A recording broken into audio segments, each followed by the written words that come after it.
Welcome to the webinar for the Master Program Educational Sciences of Utrecht University. Great that you're watching. My name is Jeroen Jansen. I am the Master Coordinator and a teacher and a researcher at Utrecht University. And next to me are Simone and Wieneke. They are students of our Master Program, and they'll introduce themselves a bit later. We also have my colleague Lisette Hornstra on standby. She is there to answer your questions in the chat. So if you have any questions, feel free to ask her everything. She will answer in the chat. We checked that she's a fast typer, so she can answer you quickly. And at the end, we'll have a question and answering session where we try to answer your questions here live in the webinar. So if you have any questions, just feel free to ask them, and we'll try to answer them as best as we can. Okay, so a little bit more about ourselves. Shall I start? Yeah? Sure. Okay. My name is Jeroen Jansen. I am the Master Coordinator of this program, Educational Sciences. I studied Educational Sciences in Nijmegen, that's another city in the Netherlands. And then I moved to Utrecht to do my PhD on collaborative learning. So that's what people can learn from each other if they work together in small groups. And since then, I've been doing research on collaborative learning and technology in education, and also been teaching a lot in our bachelor program, master program. I supervise a lot of students with their master thesis, for example. So if you come here, probably you will run into me. Next to me is Simone. Yes. My name is Simone. I studied a master's in September. And before this master, I've studied the ALPO, which is a unique track here in Utrecht. In Dutch is the Academische Leraaropleiding Primair Onderwijs. But it's an academic teacher program. So I've received my Bachelor Educational Sciences, but I'm also a teacher. And I still do this for 1 day a week besides the master. So you're combining work with studying this program. Okay, Wieneke. And I'm Wieneke Baan, and I just started this master's degree as well this September. And I actually did the same track as Simone here in Utrecht University as well. And right now I'm also 1 day teaching in primary education. So okay, that's my background. Yeah, so now you know a little bit about us. We have a couple of things that we want to discuss with you today. First, we want to tell a little bit more about what educational sciences actually are. Sometimes we find that students don't really have a good idea about what it is. So we want to explain that a little bit. We also want to tell you about what educational scientists do. So what kind of jobs do educational scientists have, and can you even find a job as an educational scientist? I can already tell you the answer. The answer is yes, you can find a job very well as an educational scientist. Of course, we want to talk to you about what are you going to learn if you're here. So that's the learning objectives and what you can expect. What are the features of this master program, the way things are set up. Of course, we talk about the organization of the program, what kind of courses you will follow. And lastly, we will discuss the entry requirements. What do you need to be able to enter this program if you want to start, for instance, in September of the next year. So we hope that that will also that it will all be clear for you, and otherwise just ask your questions. Okay. Educational sciences. For me, it's a very interesting topic of study. I've been involved in educational sciences since I've been a student. It's already a long time ago. And for me, it's a fascinating field of study because education is a very important component of all societies. It's the way that we want to help pupils, students develop into adults and prepare them for a job, but also prepare them for participating in our society. And I think that's great that as an educational scientist, you can contribute to development of young people. But educational scientists, they have a specific focus. Educational scientists are usually people who are thinking about problems that are arising in society with education, with schooling, with training. For instance, what kind of ways can we prepare students, in the example you see here, for instance, medical students, for their job, and can we use, for instance, new technologies to help them acquire the skills that are necessary to participate. And an educational scientist studies those kinds of problems. How can we use technology, for instance, to contribute to professional development of people? We do that by looking at theory and research, but also, and we'll talk about that a little bit more later on, by taking a practical approach. Theory, research is important, but educational scientists, they also want to make a contribution. So you need to be trained in how to do that.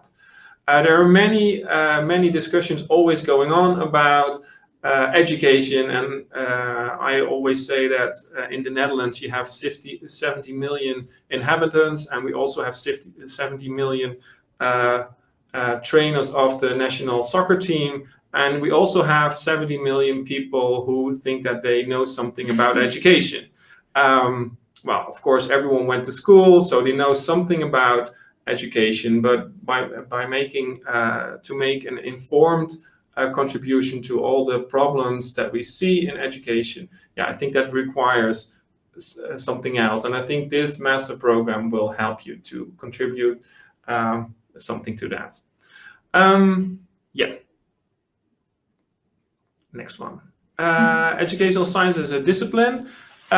What we want to do as educational scientists is, yeah, on the one hand, to seek to understand, describe, and study educational policy and educational practice.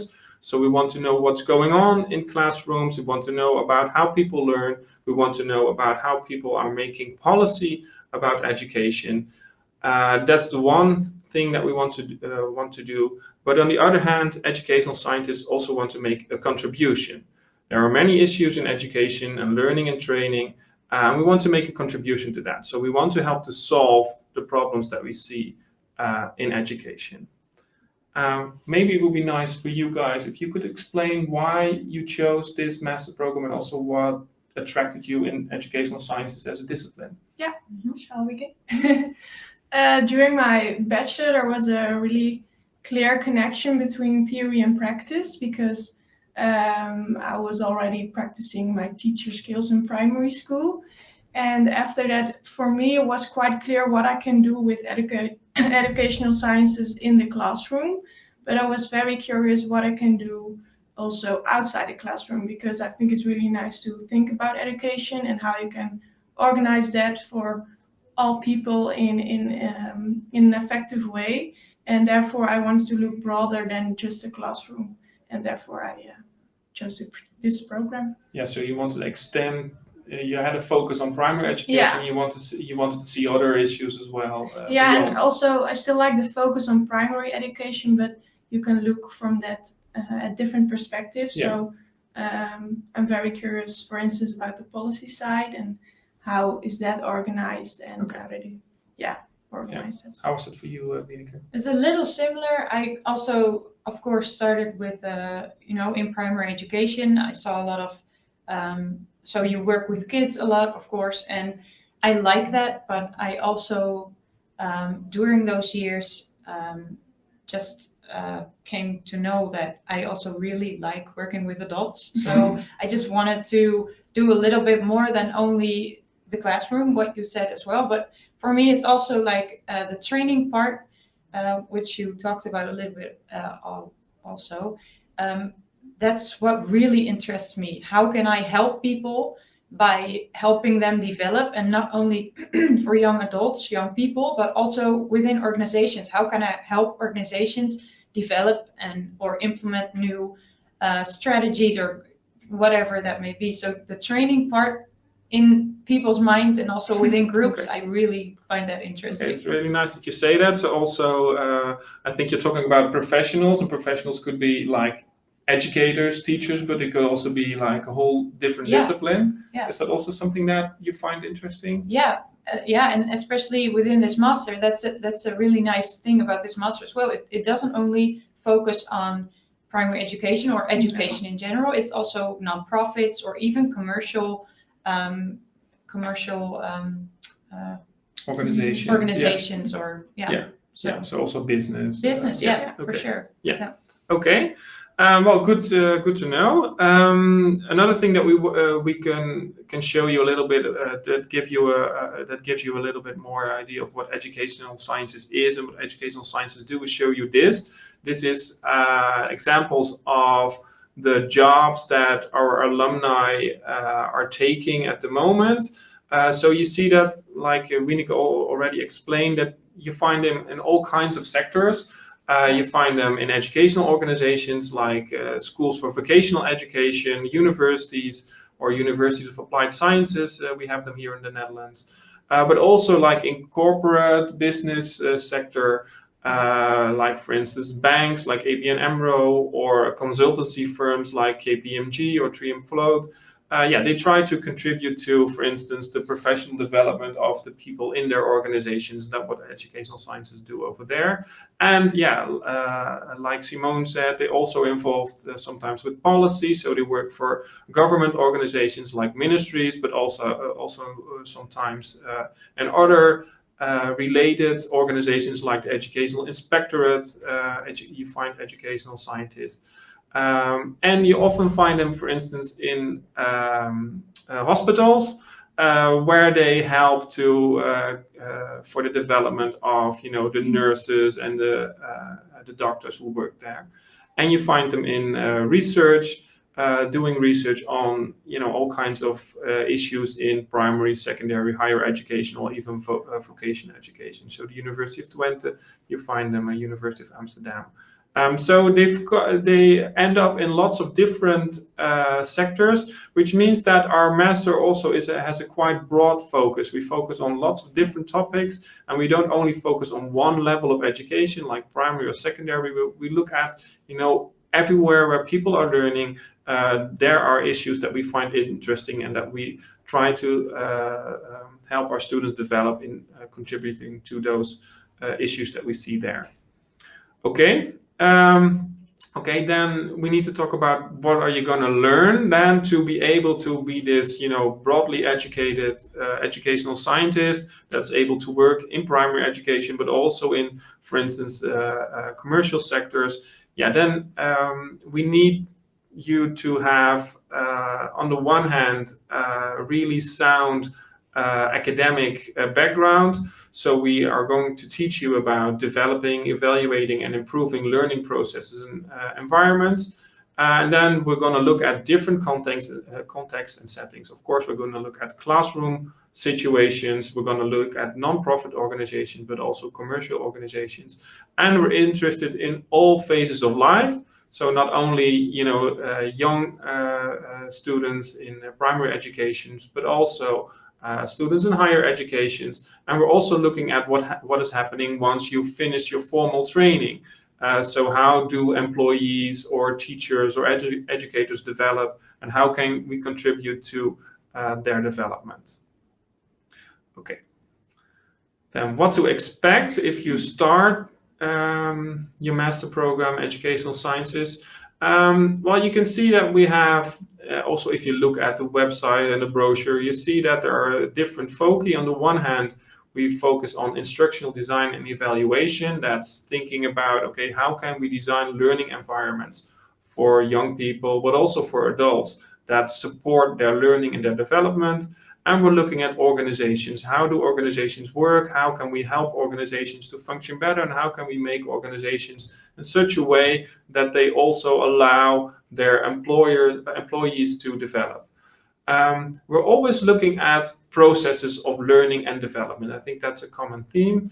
We're going to learn you're also going to learn to carry out educational research. So you'll be receiving training in how to conduct educational research. And you're also going to learn how to use educational research. Use educational research to help make informed decisions about designing learning environments, or to help organizations to become, for instance, good organizations for lifelong development. One thing that is really specific if you go to Utrecht University and do a master program there is that you have freedom of choice. Freedom of choice within the courses that you take. For instance, you can choose always from different angles to approach the assignments that we give you, but there's also freedom of choice in some of the courses that you take. We have electives. Maybe then a question for you is, what attracted you in the program, and of the features that I just explained, are there features there that you recognize and that you think are really worthwhile for students who are interested in this master program? Yeah, I think it's really nice that at the second half year of the master you do your internship, and I'm really looking forward to that because it's really diving in the job of an educational scientist, and there are a lot of possibilities, lots of organizations in which you can do your internship. So I think that's really nice. Yeah, so we're going to talk later on also a little bit about the connection to between theory and practice. So in the first semester, you're learning, the focus is on theory and research.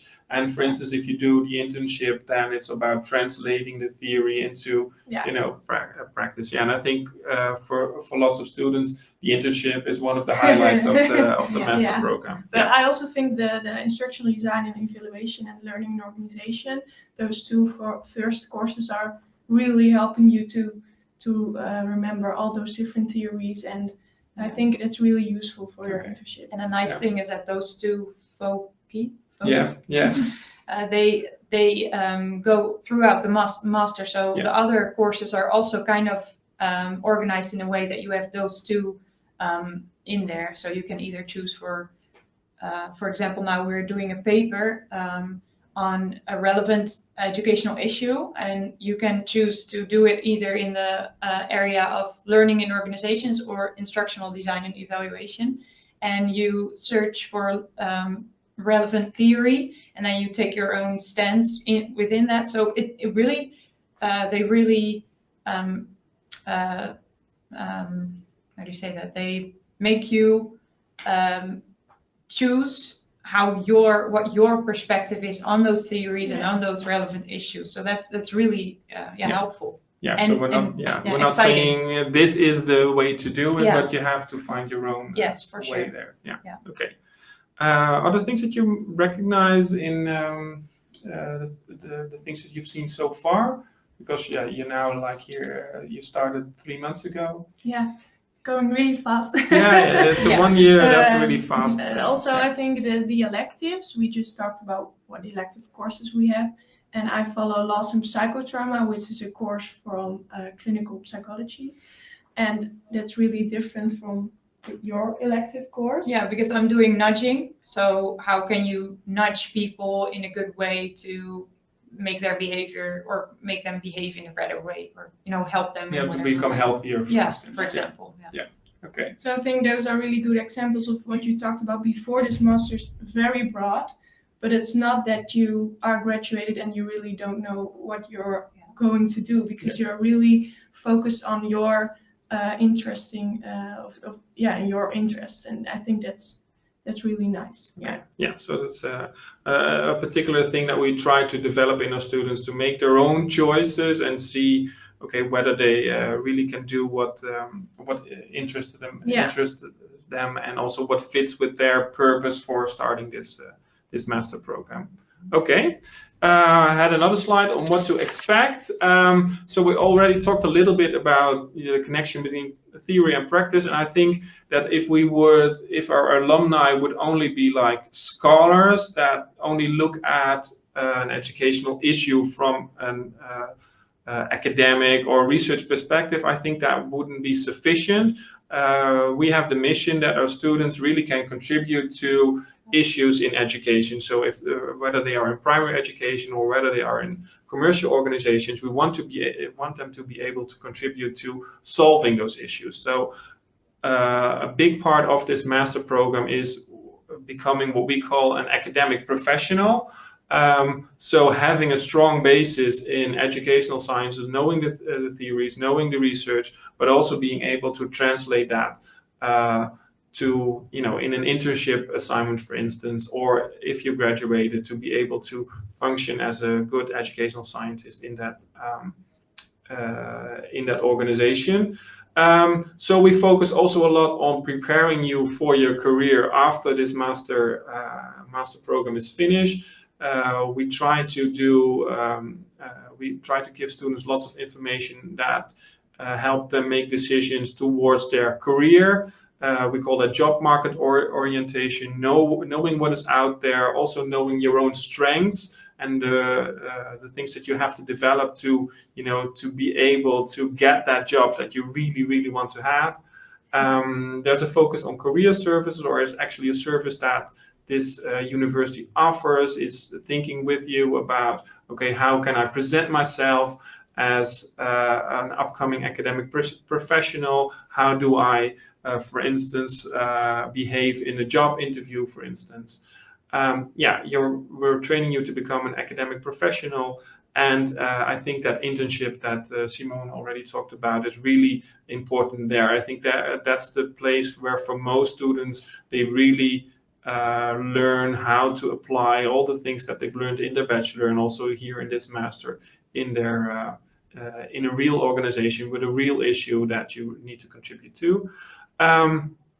Because educational sciences is broad, we look at what's happening in the classroom, we're looking at organizations, we're looking at young children, but we're also looking at adults. You will come across several different scientific disciplines. For instance, if you know something about psychology, you'll notice that we're looking at theories, for instance, from educational psychology or developmental psychology. If you have a career, for instance, in business, you'll also notice that we're talking about human research, human resource development, human resource management.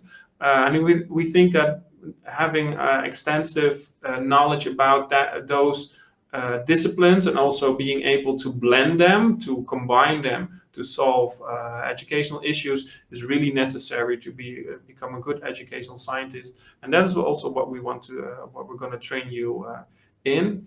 Of course, because this is an international program, we're not only looking at the Dutch situation, we're looking at educational issues across the globe. Some issues in the Netherlands are really particular for the Netherlands. They are interesting, but they're also happening. Interesting things are also happening in other countries. So we want to take an international perspective there. Do you have anything to add to what I told them? Maybe an example. A couple of weeks ago, we had an excursion from the course Learning in Organizations, and we went to different consultancy companies, and that was really nice. You could talk with the people who work there, and also I know that a couple of students have got an internship at some of those consultancy companies. So that was and they did some workshops, and so really delving into what they do there. And do you now know whether you want to become a consultant?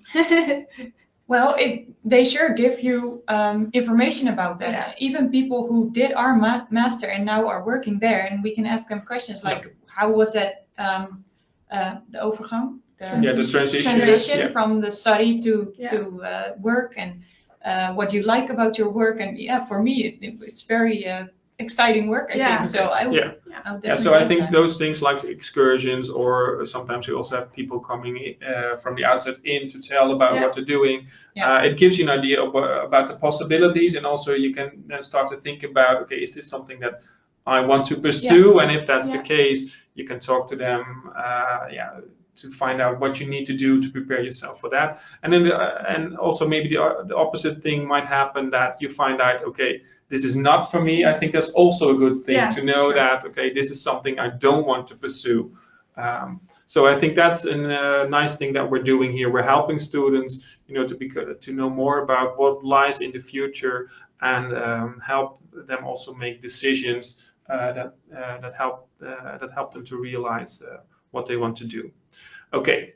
Then let's go to the organization of the program. This information you can also find very well on the website. So I encourage you to also look at the website if you want to know more about those courses. But this is how the one-year program looks. You also see that there's a part-time option possible. We always have like 1/3 about 1/3 of the students who do the master in part-time, and that's really an option if you want to combine work that you have with studying this master program. It's a possibility. Then of course it takes usually 2 years to complete the master program. I think you're doing that, Yes. Monica? Yeah, so I started my master thesis a couple of weeks ago, just like the other students.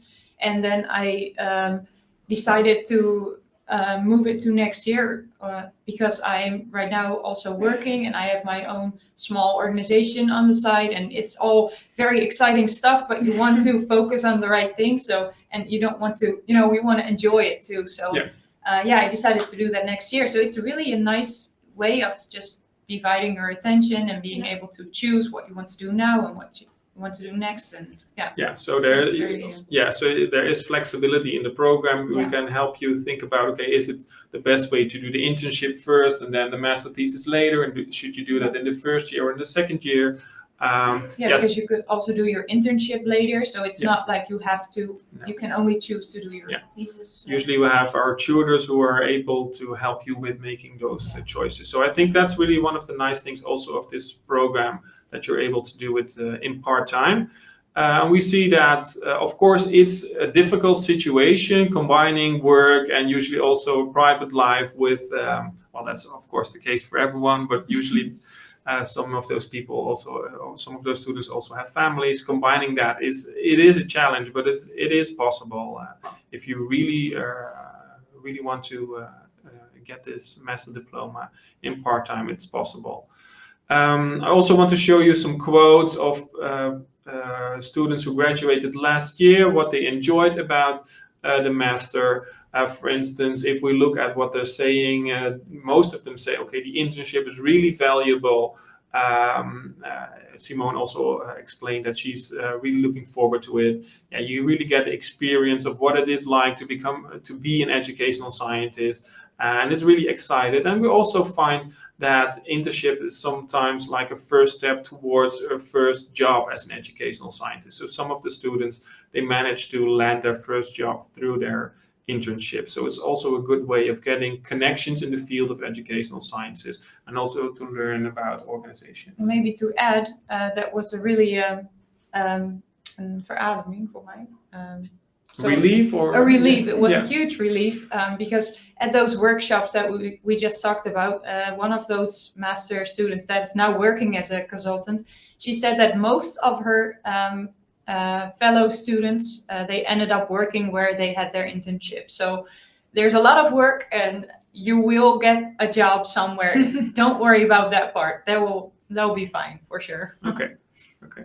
Yeah. Another example of a quote is that, some of the students, I think some students are maybe a bit hesitant about doing the master thesis because it's a half year, it's like 3/4 of a year that you're working on your master thesis, but you have to write your research plan and then do the master thesis. But also the other thing, that once you're in there and you're collecting your data and you're seeing the results and you're writing your thesis, and most students manage to present their thesis very well. I think that feels from much of those students as an accomplishment that they did that by themselves, supervised by one of our lecturers. And there also is a lot of freedom there to really focus on a topic that you find important and interesting. I think that's also one of the things that they really like. And the courses in the first period, people also enjoy those very much. They really see that later on, when they look back, that they really laid a solid foundation for the rest of the master and for their career as an educational scientist. So if you're excited to enroll in this program, you need to meet some requirements. You need to have a university bachelor degree, and you need to have some basic knowledge and skills in instructional design, learning and organizations, research methods and skills, statistics. I know that this sounds vague. On the website, you can find more information on what we actually mean by that. You need to have some knowledge, for instance, about educational psychology. You need to have some experience with developing a little bit in the field of education, like a mini course or something like that. You need to know a lot of statistics and research methods, but on the website you can find more information there, and you can always contact our admissions office, and they will check your diploma and the courses that you've taken to see whether you fulfill the requirements, or whether some additional study at home, or for instance by following a MOOC, whether then you can qualify for entering in this master program. And of course you need to speak English. I think that's also something that some students are in the beginning a bit hesitant about, but you can see here with Simone and Wieneke that that goes fine. And also I think that the approach that we take in the courses is that for most students this is not their native language. Also for most of the lecturers this is not their native language. So we are in all this together, and we try to help each other to make the best of it. And I think in many situations that works. And I think also most students find that at the end of the master program that they really develop also their English language skills, especially in speaking and writing, because usually they can read English very well, and also listening is they can do that very well, but they really develop in speaking and writing. So this is what we wanted to tell. So we hope that you're enthusiastic about this master program, and we hope to welcome you in September in Utrecht. Utrecht is a great city to live in and to study. It's a historical city. You can see it in the photographs. We have many historical buildings. It's a great pleasure to live in Utrecht and to study there. So we hope to see you.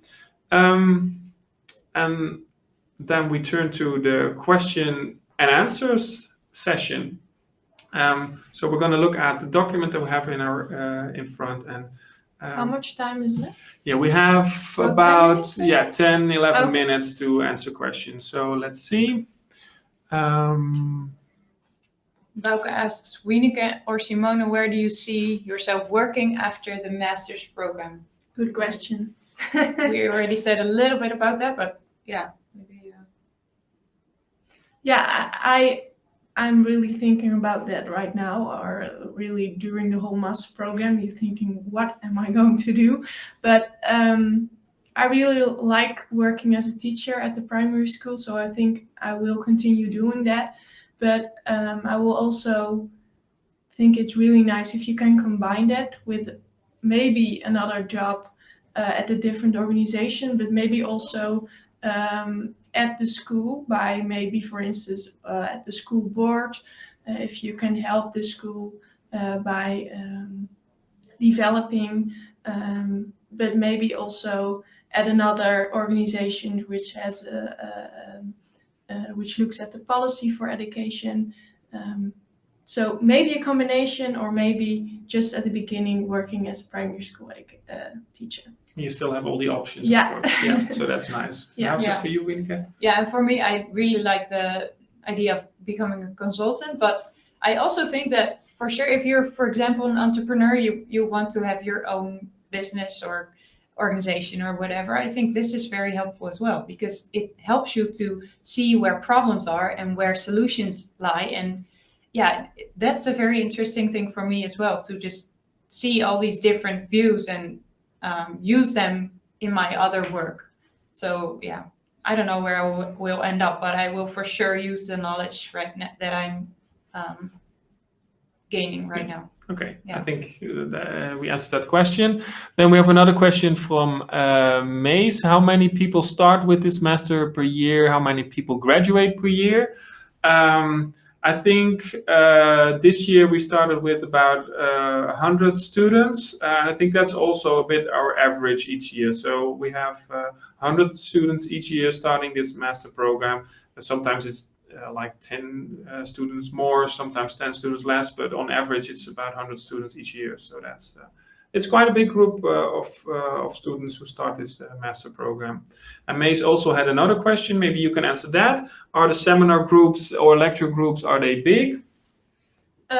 lecture groups are with the whole year. Yeah, so with all with students. all the people, yeah. But how do we call it? Seminar? Yeah, seminar or working Working groups, yeah. they're not big. They're around 20 people, so Yeah. you get to know the students who are in it, and that's nice because you can ask your questions. And no, they're not big. Yeah, so if you take one of the courses like instructional design and evaluation, we usually start with a lecture with the whole group, and then sometimes usually on the same day there's a seminar group or a working group where you're with a smaller group of 20 students. You're working on an assignment and there's supervision there, and also we're working on other kinds of assignments that help you bridge theory and practice.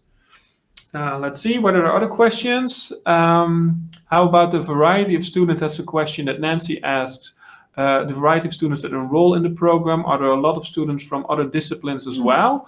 I think that's a good question. Yeah, I think there are, of course, we have students who follow the bachelor program in educational sciences. They then continue with the master program, or we have students like Simone and Bieneke, who did the ALPO, the Academic Teacher Training Program. They are trained also as educational scientists. But we also have students from other programs as well. For instance, students who did psychology or cultural anthropology. We have students from liberal arts and sciences who enroll in the program. Usually then, if they do a liberal arts program, they focused on education already in the liberal arts program. Sometimes we have students who started, for instance, in Dutch language or English language and culture, and then did a minor in educational sciences and then enrolled in the master program. And we also have students coming from other universities. For instance, they did a bachelor in pedagogical sciences elsewhere and then come here to do a master educational sciences. So yeah, there's a big group that studied educational sciences, but there's also quite a big group that did another training before going to this master program. Or even people that come from the work field that already have a Yeah. lot of experience. Yeah, so that's also that's a good addition, Wieneke. We also have a lot, like 30, 40 students each year who are doing this program in part-time, and usually those students already have a career in education. They're usually also a little bit older, in their 30s or 40s, or sometimes even in their 50s. They have a career, and then they use this master program to get a new direction or get new opportunities for their career. Do we have other questions? Let's see. Does this master focus more, that's a question by Shanice, on micro, meso, and on macro level, or all three? So micro, I always say that's what's going on in the classroom, or that's also what's happening when people are learning. I think that's very much a focus of this program, especially if you look at, for instance, the course instructional design and evaluation. There we look at, for instance, we're turning towards theories from educational psychology. They deal with the micro level of education. The meso level, that is, how are schools organized, but also how do organizations in general work, and how can we sustain innovation and development in those organizations. That's also very much part of this master program. If you're interested in educational policy, that's the macro level. I think we don't, in the regular program, there's not that much that we talk about, teach about educational policy. Of course, we talk about current topics in education, of course, what the ministry does and the things that our ministers of education are doing. But we talk about that. But if you really want to know more about educational policy, you might want to think about doing your elective somewhere else, or your internship. Or your internship, so you would, if that's really your focus, you have to make some smart choices there. So our main focus is on the micro and the meso level, I guess. Let's see, there are even more questions. That was already answered. Maria says, regarding evaluation, is any training offered concerning intelligence test or similar tools? The WISC, that's an intelligence test, or is something people pay as license training after university. Yeah, so if you I don't know how this is in other countries, but in the Netherlands, if you want to administer an intelligence test, then you have to be a trained psychologist, and also you have to have a registration as a licensed psychologist. So in the Netherlands, if you really want to be someone who administers intelligence tests to pupils, for instance, you need to follow a master program in psychology, I guess. Intelligence as a concept and how it develops and how it works in learning, that's very much a topic in this master program. And also one of the things that educational scientists are involved in is a measurement of all things that are related to education, like intelligence, but also how students develop, their motivation. So one of the things that you learn in this program is educational measurement. How do we administer tests or questionnaires that can measure pupils' development, and how do we develop them in a good way so that they're reliable and valid?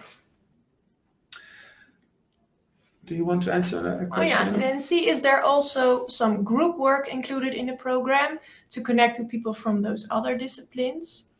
Yes. There is. Yeah, At sure. learning organizations and instructional design, you at the course you always have most of the time an exam, but also a written assignment, and you have to do that in groups.